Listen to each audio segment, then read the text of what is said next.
Muy bien, nosotros vamos a orar.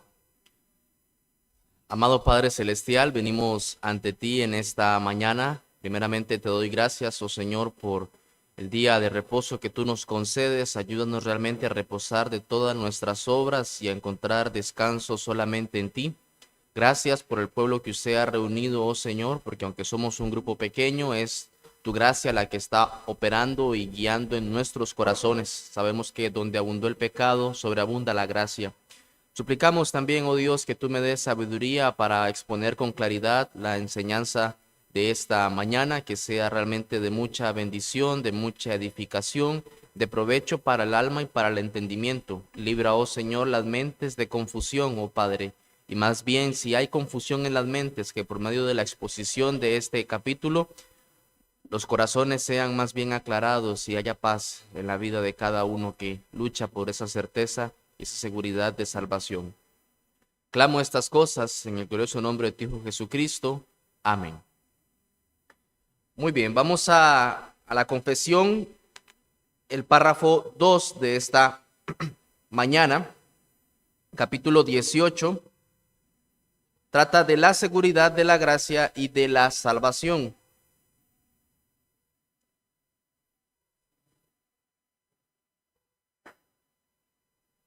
La semana pasada terminamos viendo varios pasajes ubicados en la carta de Primera de Juan, capítulo 2, capítulo 3, el capítulo 5. Estuvimos viendo y analizando de cuáles eran algunas marcas distintivas de una persona que había nacido de nuevo. Y dentro de esas marcas recordamos que había el hecho de que amaba a los hermanos, había otro de que guardaba los mandamientos, andaba en luz como él está en luz, se purificaba, etcétera. Y bueno, ahí habíamos quedado la semana pasada. Ahora, continuando esta mañana, encontramos entonces el párrafo 2. El párrafo 2 dice lo siguiente, hablando de la certeza de salvación. Esta certeza no es un mero convencimiento conjetural y probable, basada en una esperanza falible, sino que es una seguridad infalible de fe, basada en la sangre y la justicia de Cristo reveladas en el Evangelio y también en la evidencia interna de aquellas virtudes del Espíritu a las cuales éste les hace promesas, y en el testimonio del Espíritu de adopción, testificando con nuestro espíritu que somos hijos de Dios, y como fruto suyo mantiene el corazón humilde y santo. Entonces el párrafo 2 lo que nos viene a hablar es acerca de que hay una seguridad, y esta seguridad de salvación es infalible, o sea, que es sin error, no tiene errores y tampoco tiene equivocación. En estos días, con el tema de las lluvias y por trabajos que estaba haciendo en mi trabajo, revisé una aplicación que te indica si va a llover o no va a llover, o más o menos cuánto va a llover o cuánto no va a llover. Entonces el día anterior, eso fue el jueves, reviso la aplicación y me dice que al mediodía va a caer un fuerte aguacero y que a la 1 de la tarde vamos a estar todos encerrados porque no vamos a poder trabajar. Entonces en la mañana del viernes amanece el día un poco oscuro, un poco nublado, y le digo a los muchachos, hay que avanzar lo más que se pueda, hay que aprovechar la mañana porque a las 12 parece que va a llover, ¿verdad? Y entonces me dice un muchacho, ¿y usted cree, Andrés? Y yo, bueno, espero, creo. Y resulta ser que el viernes a las 12 hacía un sol impresionante, y a la 1 también, y a las 2 y a las 3, y gracias a Dios hubo más tiempo para poder trabajar y abarcar todo.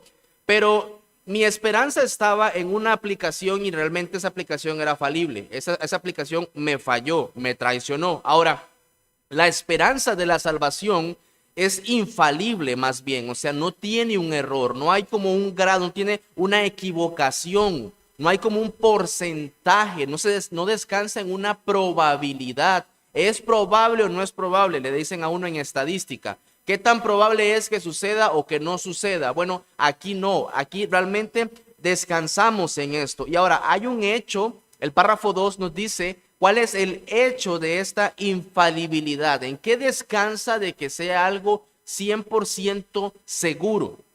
¿En qué descansa de que es algo 100% seguro? Bueno, la confesión está afirmando de que hay una seguridad de salvación que no nos engañará. Podemos estar seguros, la confesión dice, hay una seguridad de salvación, no te va a engañar, acerca de la cual no podemos estar equivocados. No podemos estar equivocados, que está por encima, como lo dije hace un momento, de una mera probabilidad. Es como cuando usted le pregunta a una persona que moralmente no es tan malo, pero tampoco es tan bueno, ¿verdad? Y entonces usted le pregunta, si usted muriera hoy, ¿usted sabe dónde iría? Y la persona le dice, bueno, yo espero ir al cielo. Bueno, yo creo que no me voy a ir al infierno, ¿verdad? Es como lo deja al azar, a un asunto de probabilidad, ¿verdad? Y una vez le dije a una persona, si usted muriera hoy, ¿a dónde iría? No sé, ¿qué le diría a Dios? Y usted es el que decide, no decido yo, ¿verdad? Entonces, no se trata de eso, no se trata de decir, bueno, Dios sabrá a dónde me va a tocar al final de mis días. No, la confesión no está diciendo eso. Dice, por eso dice en el verso 1, esta certeza no es un mero convencimiento conjetural y probable. Dice, no es así, basada en una esperanza falible, algo que vaya a equivocarse. Dice, sino, o sea, más bien, es una seguridad infalible de fe. Una seguridad infalible de fe. Ya lo vimos en Primera de Juan, el capítulo 2, el versículo 3. Vamos ahí, por favor. Yo sé que lo leímos la semana pasada, pero tenemos como que reforzar esto, remachar, dicen en construcción. Queremos remachar esto. Dice en el capítulo 2, el versículo 3 de Primera de Juan. Dice, y en esto sabemos que nosotros le conocemos si guardamos sus mandamientos. En el capítulo 3, el versículo 14, dice, nosotros sabemos que hemos pasado de muerte a vida, en que amamos a los hermanos. El que no ama a su hermano permanece en muerte. El versículo 19 dice, del mismo capítulo 3, y en esto conocemos que somos de la verdad y aseguraremos nuestros corazones delante de él. El versículo 24, y el que guarda sus mandamientos permanece en Dios y Dios en él. Y en esto sabemos que él permanece en nosotros por el Espíritu que nos ha dado. El capítulo 5, el versículo 13, dice así, estas cosas os he escrito a vosotros que creéis en el nombre del Hijo de Dios, para que sepáis que tenéis vida eterna y para que creáis en el nombre del Hijo de Dios.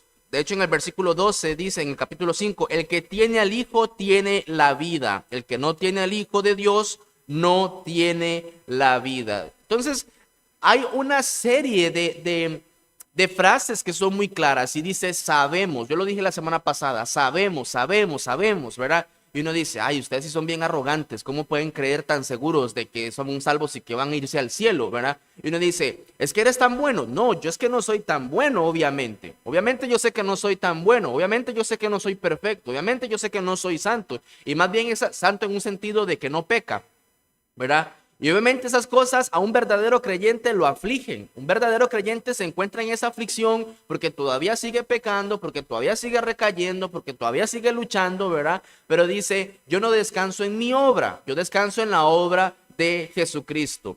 Hay una película que es la película, Lutero se llama la película, y en una escena está Lutero exponiendo un sermón, ¿verdad? Y él dice, cuando el diablo se acerque a ti y le dices, tú mereces el infierno porque tú eres malo, porque eres aquí, eres allá. Y dice, cuando Satanás se acerque a ti y te diga todas esas cosas, dile, sí, es verdad, pero yo he descansado en Cristo, en aquel perfecto que paga toda mi deuda. Y sabemos que Lutero, los que hemos leído un poco la historia, sabemos que Lutero sufría muchísimo con este tema, ¿verdad? Porque él continuamente estaba confesando sus pecados y los confesaba y no era suficiente, y no era suficiente, y no era suficiente, hasta que él encontró esa paz en Dios, esa paz, esa certeza, y poder decir entonces, sabemos Sabemos que tenemos vida eterna. ¿Por qué? Por el Hijo de Dios. Él es el que nos salva. Él es nuestra arca en medio del diluvio. Cuando todo el mundo está siendo destruido y todo se ha destruido, Él es nuestra arca en medio de ese diluvio. Él es el que vence a ese gigante de la muerte.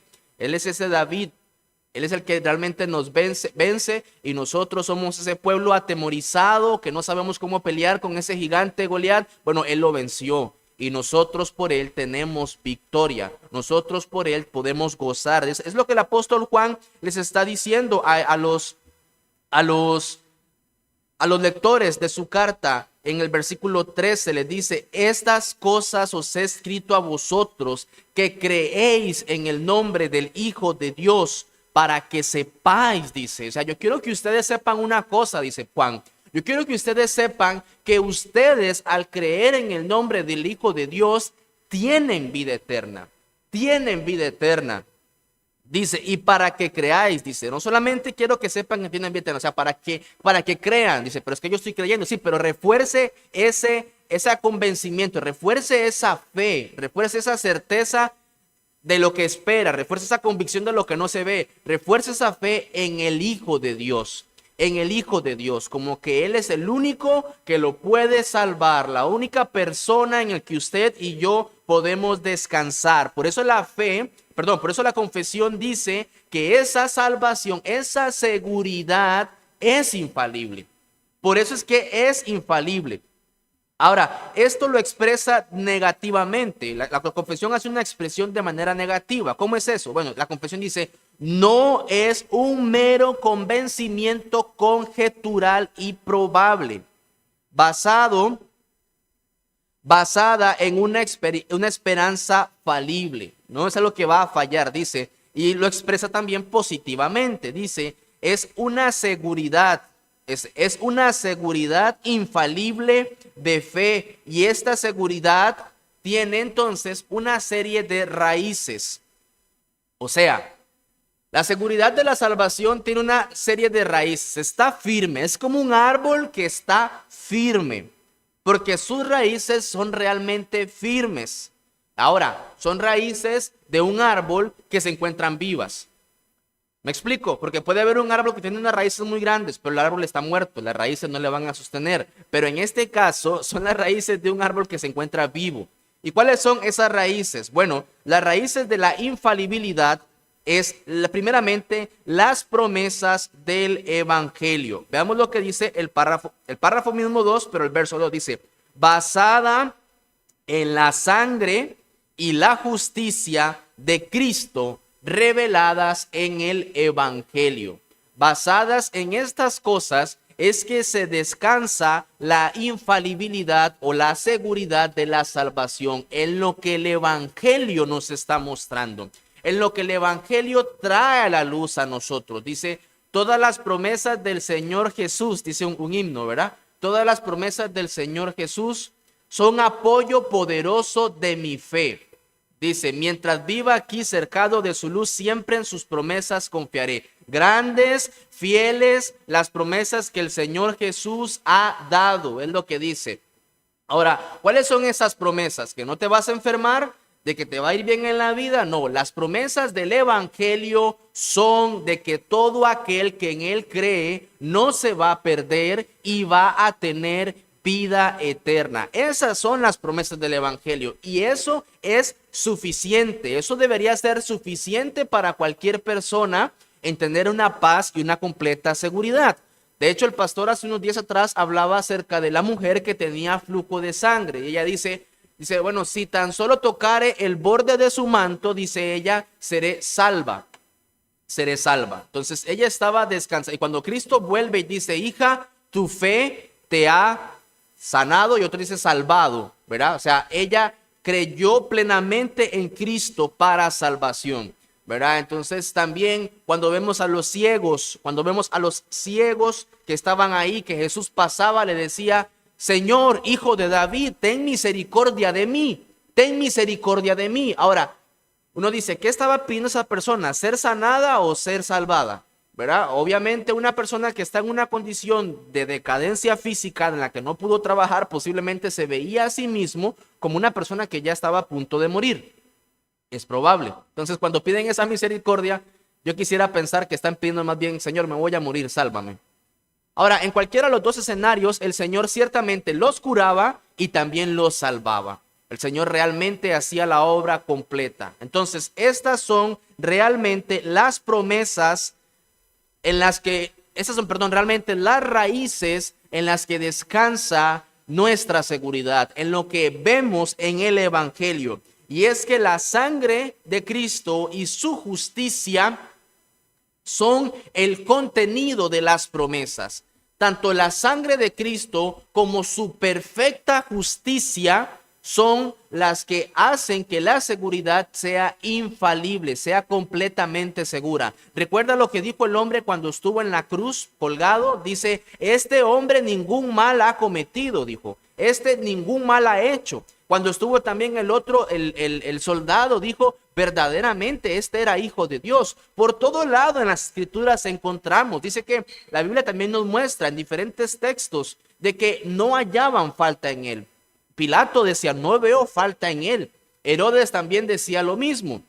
Entonces, ¿qué es lo que nos dicen estos textos? Estos textos nos están diciendo que él, o reafirman, mejor dicho, que él era perfecto, sin pecado, era la justicia, era justo plenamente. Y la Biblia dice, no hay justo ni aun uno. Entonces, ese ni aun uno somos nosotros, pero él sí era justo. Y en él es que descansamos. Él pagó completamente toda nuestra deuda por su justicia y por su sangre también. Por su sangre. Ahora, la sangre de Cristo no es un amuleto como alguna de las personas tienen a decir mucho, ¿verdad? Cuando alguien va a salir a la calle, dice, bueno, la sangre de Cristo lo cubra, la sangre de Cristo lo proteja, ¿verdad? No, la sangre de Cristo no sirve para eso. O sea, la sangre de Cristo no es eso. No se trata de eso la sangre de Cristo. La sangre de Cristo nos limpia de todo pecado. Eso es lo que hace la sangre de Cristo. Hay un himno también que dice, hay un precioso manantial. Dice, un precioso manantial. ¿De qué es ese precioso manantial? De sangre. Un precioso manantial de sangre, dice. De sangre de Manuel. Que purifica. Dice, que purifica a todo aquel que se sumerge en él. Todo aquel que se sumerge en él. Es como cuando Naamán, recuerdan a Naamán el sirio que tenía lepra. Naamán el sirio tenía lepra y fue donde Eliseo y le dijo, mira, yo tengo lepra y hay algo que pueda hacer. Y dice, bueno, vaya lávese al Jordán. Vaya lávese al Jordán 7 veces. Le dijo 7 veces, vaya lávese al Jordán. Y se vuelve el sirio y dice, o sea, no hay mejores ríos en mi ciudad. No hay mejores, más limpios, más bonitos, mucho más importantes, y me manda a lavarme al río, dice. A ese río tan insignificante, tan sin gracia. Y fue su criado el que le dijo, mira, si el profeta te pidiera hacer alguna cosa grande, no la harías. Hágale caso al profeta. ¿Y cuántas veces se limpió, se lavó él en el Jordán? Una vez, nada más, una vez. Dice, y cuando él se zambulló, salió, dice, no se lavó, nada más se zambulló, se lavó y salió. ¿Y cómo salió? Con la piel como la de un bebé. Todas estas cosas son como señales, como luces que nos apuntan al Evangelio. Mira, la sangre de Cristo nos limpió. Una gota era suficiente para limpiarnos de nuestra maldad y pecado. ¿Cuánto más ese costado traspasado que derramó, que muestra que derramó toda su sangre por nosotros? Por nosotros. Cantamos cuando tenemos la cena del Señor, por mí murió Jesús, por mí murió Jesús. Este es el propósito entonces de la sangre de Cristo, no un amuleto, sino realmente un raudal precioso, una fuente preciosa que nos da purificación de nuestros pecados, que llega ahí donde el psicólogo no puede llegar, que llega ahí donde la terapia no puede llegar, que llega ahí donde el consejo no es suficiente, que llega ahí donde la educación se queda rezagada, que llega ahí donde el dinero no puede llegar. La sangre de Cristo llega al alma. al alma, para limpiar al pecador y traer y dar vida eterna y asegurarnos de nuestra condición espiritual. Tales promesas proporcionan una base para una seguridad infalible, aún para el primero de los pecadores. Hay una base, el apóstol Pablo, cuando él habla, dice, yo soy el primero de los pecadores, dice, yo perseguí a la iglesia, a la esposa del Cordero, dice, yo la perseguí y yo maté a muchos de mis hermanos, dice, yo soy el primero de los pecadores, pero él dijo, olvidando ciertamente lo que queda atrás y extendiéndome hacia lo que está delante. ¿Por qué? Porque la sangre del Cordero lo había limpiado, lo había purificado, lo había sanado. Vamos a Hebreos, el capítulo 10.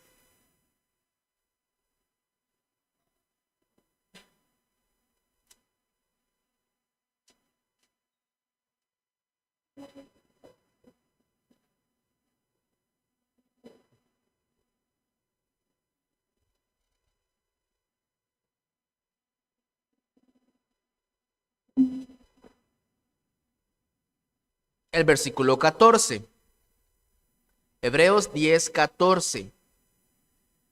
Porque con una sola ofrenda hizo perfectos para siempre a los santificados. Note esto, una sola ofrenda hizo perfecto para siempre a los santificados. Dice el versículo 19, así que hermanos, teniendo libertad para entrar en el lugar santísimo por la sangre de Jesucristo.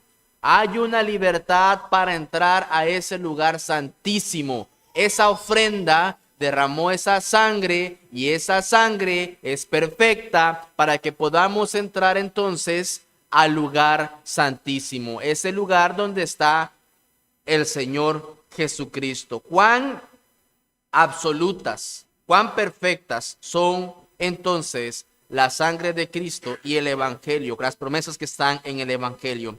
Ahora, las promesas son absolutamente gratuitas y misericordiosas de la salvación revelada las promesas absolutamente gratuitas y misericordiosas de la salvación reveladas en el Evangelio son la fuente exclusiva de tal seguridad y la base central para la misma.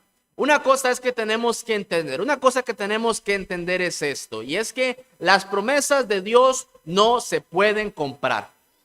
Eso tiene que quedarnos más que claro. Las promesas del Evangelio no se pueden comprar. Ahora usted puede pensar, ¿y cómo lo voy a comprar? Ni por la mente me pasó. Bueno, en el libro de Hechos, a Simón el mago sí le pasó por la mente que él podría comprar las promesas de Dios. Cuando él vio a Pedro haciendo milagros, él dijo, yo te doy dinero para que me des ese milagro, para que me des ese poder. Y le dice, tu dinero perezca contigo. Las promesas de Dios no se pueden comprar. Son gratuitas, pero no es a cualquiera, no es cualquier persona que las puede obtener. ¿Cuál es la persona que los puede tener? Dice la Biblia que el corazón contrito y humillado no despreciará Dios. Esa es la base, y así termina el párrafo. No lo termino todavía, lo vamos a ver ahorita. Pero esa es la base de la salvación de una persona, o parte de la base de la salvación de una persona. Hay muchas cosas en realidad que involucran, pero parte de la salvación es reconocerse a sí mismo incapaz de salvarse. Un corazón contrito y humillado es aquel que se ve a sí mismo incapaz de salvarse. Como decía un predicador, no recuerdo quién fue el que lo dijo, dice, me vi a mí mismo y me vi incapaz de salvarme. Miré a Cristo y me vi incapaz de perderme. Así de sencillo. Cuando yo veo a Cristo, soy incapaz de perderme. Me veo a mí mismo, soy incapaz de salvarme. Ahora, no se compra, porque es por gracia.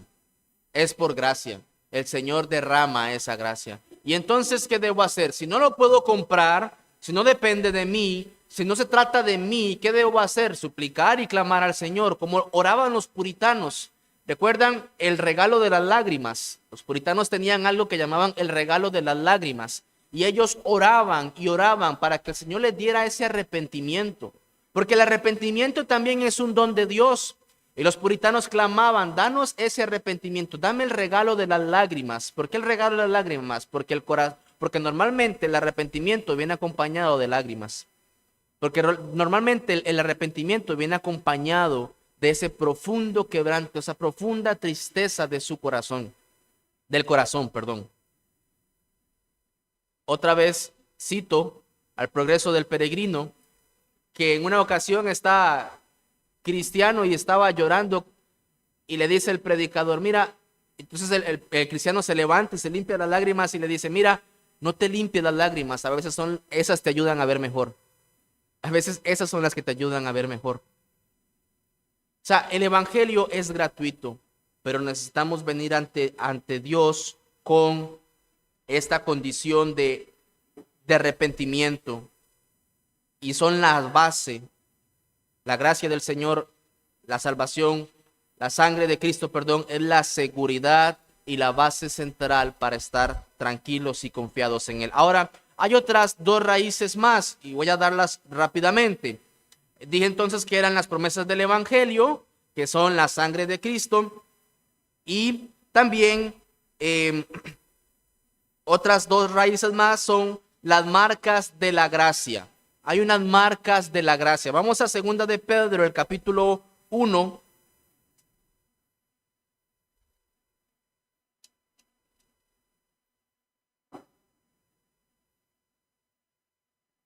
Segunda de Pedro, capítulo 1, versículos 4 al 11.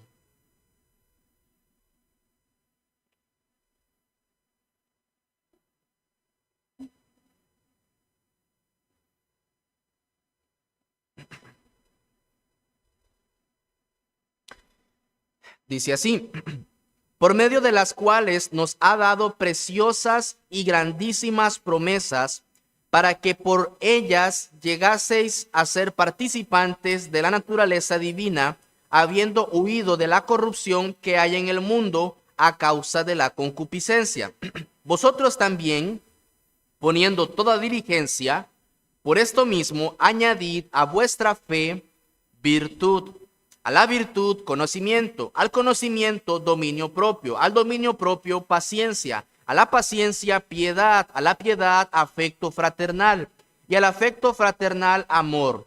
Porque si estas cosas están en vosotros y abundan, no os dejarán estar ociosos ni sin fruto en cuanto al conocimiento de nuestro Señor Jesucristo. Pero el que no tiene estas cosas tiene la vista muy corta, es ciego, habiendo olvidado la purificación de sus antiguos pecados.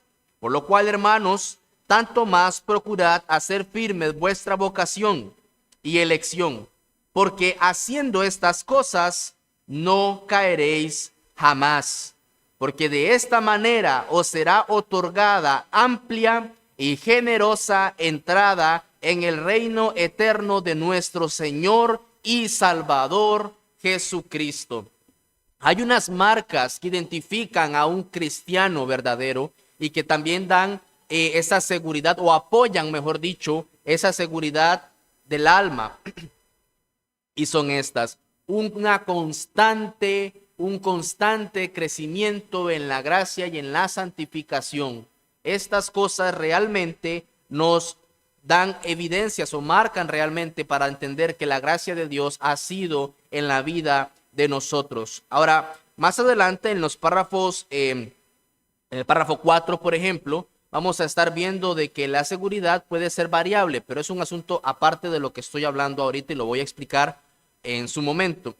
Pero bueno, las marcas de la gracia nos está diciendo aquí, hay una serie de cosas que van a ir creciendo en una persona, ¿verdad? Dice que va a añadir a la fe virtud, a la virtud conocimiento, al conocimiento dominio propio, al dominio propio paciencia, y así sigue dando una serie de cosas. Dice, haciendo estas cosas no caeréis jamás, no caeréis jamás. Dice en el verso 3 de la confesión, el párrafo 2 dice, y también en la evidencia interna de aquellas virtudes del Espíritu, a las cuales éste les hace promesas.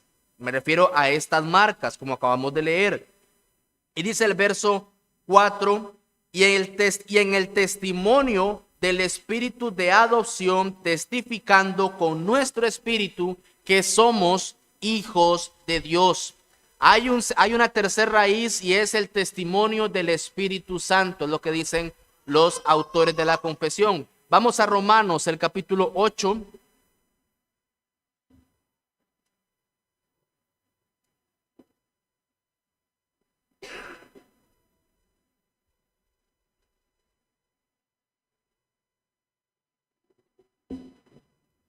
Romanos 8:15 dice, pues no habéis recibido el espíritu de esclavitud para estar otra vez en temor, sino que habéis recibido el espíritu de adopción por el cual clamamos Abba, Padre.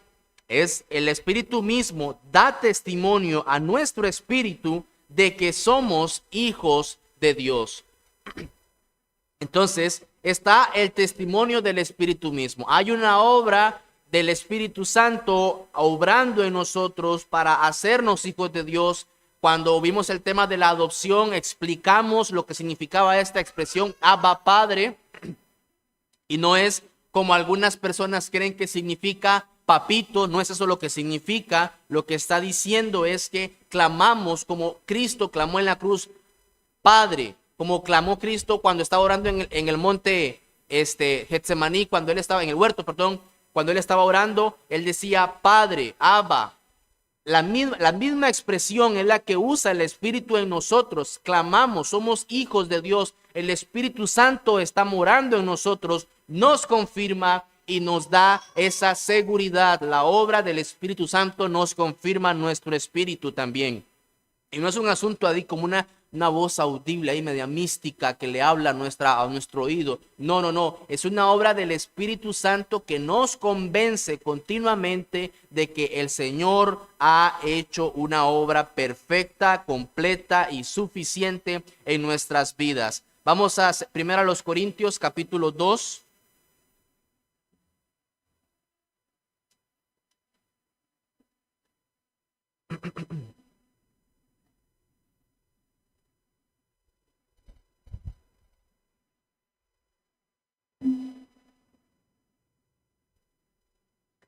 Primera a los Corintios, capítulo 2, el versículo 12. Dice así, y nosotros no hemos recibido el espíritu del mundo, sino el espíritu que proviene de Dios, para que sepamos lo que Dios nos ha concedido. Para eso nos ha dado Dios el espíritu de Él también, para que sepamos lo que nos ha concedido. Y vamos a Gálatas, capítulo 4.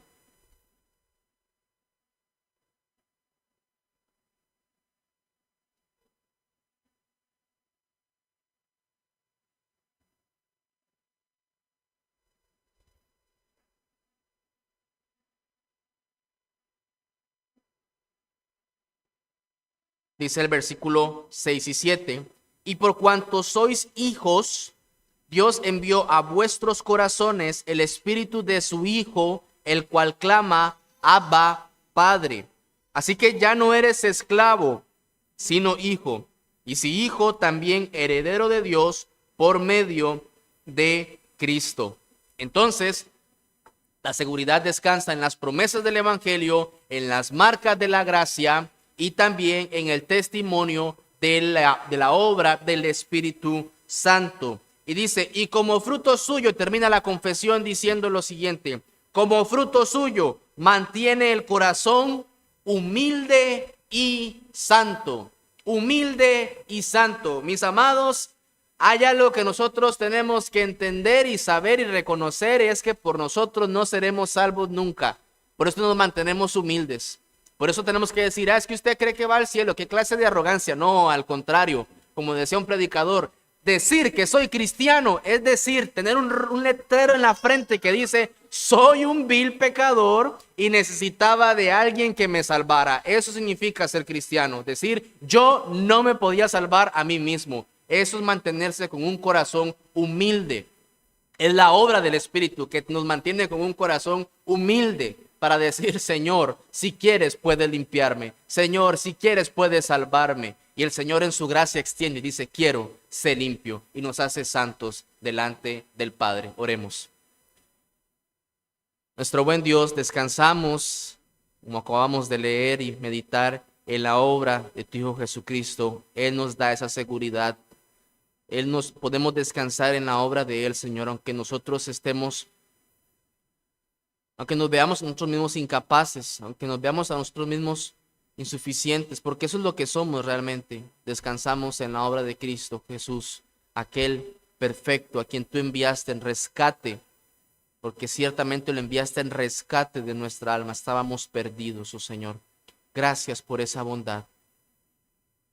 Y rogamos, oh Señor, salvación a aquellos que aún no te conocen. En Cristo Jesús. Amén.